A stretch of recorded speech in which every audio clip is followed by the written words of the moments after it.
देश की सच्चाई सच छुपने नहीं देंगे। मैं अपनी विचारधारा यहाँ रख रहा हूँ। लेकिन जो राहुल गांधी, कांग्रेस नेता राहुल गांधी ने कहा है कि डरा हुआ तानाशाह जो है मृत लोकतंत्र बनाना चाहता है, क्या इससे सहमत है आप? बिल्कुल सहमत हूँ जी, मैं तो 100% सहमत हूँ। एक और बात मेरी ऐड कर ले भाई, कोई गलत बात नहीं। तानाशाह के रास्ते में जो आएगा ईडी उसको चूर चूर कर देगी। क्या बात कर रहे हैं? हाँ बिल्कुल, देख ले। डर नहीं लगता बोलने से? आप जो बोल रहे हैं नहीं, हमें डर नहीं लग रहा है बोलने, क्योंकि हम किसी पार्टी के समर्थक नहीं हैं। हम ना सरकार की खाते हैं ना किसी पार्टी के समर्थक हैं, इसलिए हमको बोलने में डर नहीं लगता है। क्या लगता है, हम क्या आम मुद्दे- आदमी हैं, हम आम आदमी हैं। तो क्या लगता है बदलाव होना चाहिए? बदलाव होगा, एकदम होगा, 2024 में एकदम होगा। 24 नहीं होगा, 29 होगा, एक समय तो आएगा ही आएगा। लेकिन बदलाव होकर रहेगा।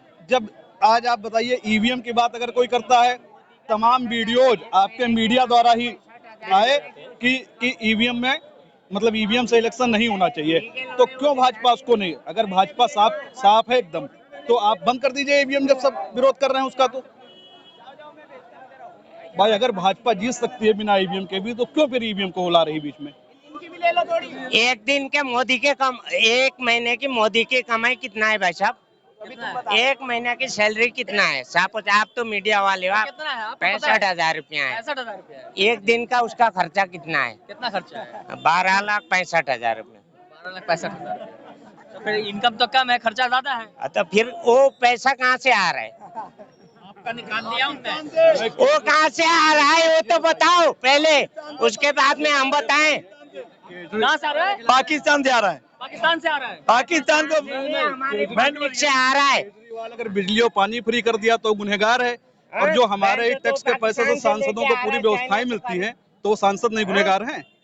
उनको क्यों मिलता है भाई? मोदी जी 10 लाख का सूट जनता के पैसे से पहनते हैं, तो वो गुनहगार नहीं है? मैं साहब आपको एग्जांपल दे रहा हूँ, एक महीने की उसकी सैलरी, इसको छोड़िए। उसका एक महीने की सैलरी 65,000 रुपया है। बीजेपी में थे नेता, लेकिन अटल जी थे। अटल जी वो तानाशाह नहीं थे। इन्हें अटल बिहारी वाजपेयी नेता अच्छे थे। अटल बिहारी थे, एकदम उनको कहूंगा। अभी भी और हम भी बोलते और हैं, कांग्रेस ने जो उस टाइम राजनीति की कि विपक्ष में होने के बावजूद अटल बिहारी को हमेशा आगे रखती थी। अटल बिहारी विपक्ष में बैठते थे, जबकि बहुत कम सीटें थी, लेकिन कभी उनका सम्मान नहीं गिराया गया। एक सीट, एक केवल एक सीट से गिरा दिया था, एक और थे अटल बिहारी वाजपेयी की 13 दिन की गवर्नमेंट को खरीदो, सरकार गिराओ, अरे जीतो सरकार गिरा के दूसरे की गिरा करके क्यों बना रहे हो भाई?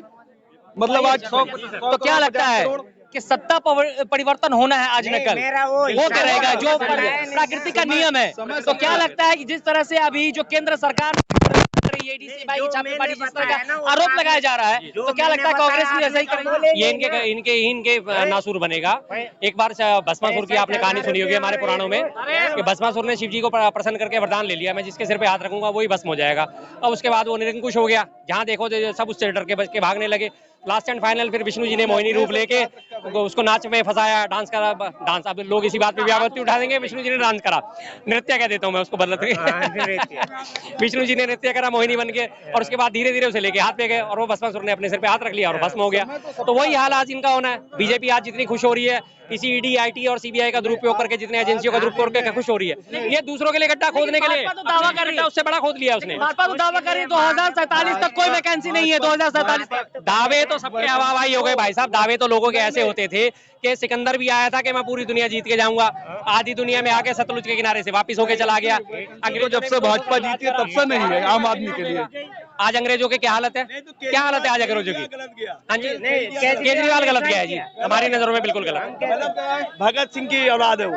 नहीं, देखिए जी, भगत सिंह से कंपेयर करना अलग चीज है, दोनों चीजों के अलग। वो भगत सिंह की औलाद क्या है। लगता है केजरीवाल को जिनकी गिरफ्तारी हुई वो सही है कि गलत? शादी नहीं हुई। देखो मेरी बात सुनो, अभी साउथ से उसको जो लेकर के आया सीएम की लड़की को, उसने खुद, एक बार बताओ, पहले इन्होंने हाई कोर्ट में लगाया, हाई कोर्ट ने कहा ईडी से कि पहले मेरे को प्रूफ दिखाओ, किस आधार पे? इन्होंने प्रूफ दिखाया, प्रूफ दिखाने के बाद ईडी ने खुद कह दिया कि हम इसमें कुछ नहीं कर सकते, क्योंकि ये केस ऐसा है, इसमें तो गिरफ्तारी होगी, मैं रोक नहीं सकता इस गिरफ्तारी को, क्योंकि इसमें है। उससे पहले मनीष सिसोदिया और संजय सिंह गए, तो वहां पर जब सुप्रीम हाई कोर्ट ने बोला कि इसमें कुछ और है, इसमें पार्टी, तुमने आम आदमी पार्टी को क्यों नहीं बनाया? जब घोटाला हुआ तो पार्टी के लिए हुआ, तो उसको क्यों नहीं बनाया? अब उसके बाद जब आम आदमी पार्टी की बात आई तो केजरीवाल उसमें आ गए। क्योंकि वो मुखिया है। चंदा तो आम आदमी पार्टी को गया, कट्टर ईमानदार को गया। कट्टर ईमानदार है, कट्टर बेईमान है। तो आम आदमी पार्टी को भी तो चंदा मिला, इनका जवाब नहीं, आम आदमी पार्टी को जो इन्होंने बात रखी कि सारी की सारी के वो मुखिया है, इसलिए उसके ऊपर मुकदमा चलना चाहिए। तो भाई ये घोटाले तो बीजेपी में भी है, तो बीजेपी के मुखिया जो है उनके ऊपर घोटाले का आरोप नहीं है क्या? वो चंदा चौरी में अभी नहीं पकड़े, इलेक्ट्रल बॉन्ड में वो पकड़े गए नहीं है, सीधी सी बात है। और दूसरी बात, एक मिनट यार, एक मिनट भाई, शराब घोटाले का आरोप सार्वजनिक तौर पे लगाया जा रहा है, लगातार प्रेस कॉन्फ्रेंस हो रही है, लगातार आरोप लगाए जा रहे हैं, और जब सबूत पेश करे गए तो वो जज के जाके चैम्बर में पेश करें। उन सबूतों को सार्वजनिक क्यों नहीं करते आप? क्यों नहीं सार्वजनिक करते? सीधी सी बात। देश की बेटियां खिलाड़ी, उन लोगों ने बीजेपी के नेताओं पे आरोप लगाया, किसकी गिरफ्तारी हो गई? किसकी गिरफ्तारी हो गई आप बताइए? मतलब उनका अस्तित्व तो कुछ नहीं है। पॉक्सो एक्ट तो लग गया था, नहीं, गिरफ्तारी किसकी हुई डाल के, वो भी ब्रजभूषण शरण सिंह ने प्रेशर डाल के, बच्ची के माँ बाप के बयान आपने देखे, और इनकी हालत आप देख लो कि यूपी में जो हाथरस उन्नाव जितने भी घटनाएं हुई हैं, क्या उनके साथ क्या करके जो है बयान बदला गया था। बात है, अंकिता भंडारी हत्याकांड देख लो आप, उत्तराखंड में हुआ, टॉप लीडरशिप का नाम आ रहा था, बीजेपी के टॉप लीडरशिप उसमें शामिल है। क्या हुआ? अगले दिन ही पूरे के पूरे होटल को गिरा दिया ताकि फोरेंसिक सबूत ही ना मिल सके। उसके बाद पिछले हफ्ते उसके माँ बाप धरने पे बैठे थे अपनी बेटी के हत्यारों को इंसाफ के लिए कि जी हमारी बेटी को इंसाफ मिलना चाहिए। उन्हें वहां से धरना स्थल से उठा दिया गया। जो पत्रकार कवर करने गया था, उस पत्रकार को उठा के जेल में डाल दिया गया। तो साफ से दिख रहा है तानाशाही तो चल ही रही है। और रही बात केजरीवाल साहब की, ये कह रहे हैं कि सबूत कोर्ट में पेश करे। अरे भाई, आपने चैम्बर में जज के सामने सबूत क्यों पेश करे? आप खुली अदालत में रखो ना उन सबूतों को, हमें भी तो पता चले कि हम गलत हैं या सही है। हम कह रहे हैं केजरीवाल सही है, आप कह रहे हो केजरीवाल गलत है, हम भी साफ आप भी साफ, सबूत आपने सामने क्यों नहीं रखे? आरोप तो आपने सबके सामने लगा दिया। भ्रष्टाचार ही है, कौन भ्रष्टाचार कर रहा है? आरोप सार्वजनिक तौर पे लगा दिया, सबके सामने लगा दिया कि आरोप इसने करा है, इसने ये घोटाले का आरोप है, ये घोटाले, इसने घोटाला करा 100 करोड़ का, 500 करोड़ का घोटाला करा इसने शराब घोटाले में। लेकिन जब सबूत देने के बारी आपने चुपचाप एक बंद लिफाफा थमा दिया। अब उस बंद लिफाफे में क्या है क्या पता? उसमें सुप्रीम कोर्ट के जज का, उसमें वो हाई कोर्ट के जज का लिखा होगा, भाई साहब चिंता ना करो, इसको अंदर कराओ, हम आपको सुप्रीम कोर्ट का जज बना देंगे। जैसे कि उसमें राफेल घोटाले में मामला हुआ था, राफेल का फैसला क्या है, गोगोई साहब ने क्या फैसला दिया? इमीडिएट क्या हुआ? रिटायरमेंट होते ही उनको राज्यसभा का सांसद बना दिया। क्यों बता दिया? हम क्यों ना सोचे इन चीजों को? संजय सिंह 6 महीने से जेल में, सबूत नहीं है अभी तक, 1 साल में 6 महीने से जेल में है। 6 महीने नहीं, कोर्ट क्यों नहीं? एक सबूत है, एक भी सबूत है। अब इस मामले में कोर्ट के ऊपर उंगली उठती है, कोर्ट के ऊपर क्यों उंगली उठती है? संजय सिंह के मसले पे बाकायदा कोर्ट ने बोला कि ये मामला जो है जरा सा भी बिना ठोस सबूतों के कोर्ट में टिकने वाला नहीं है।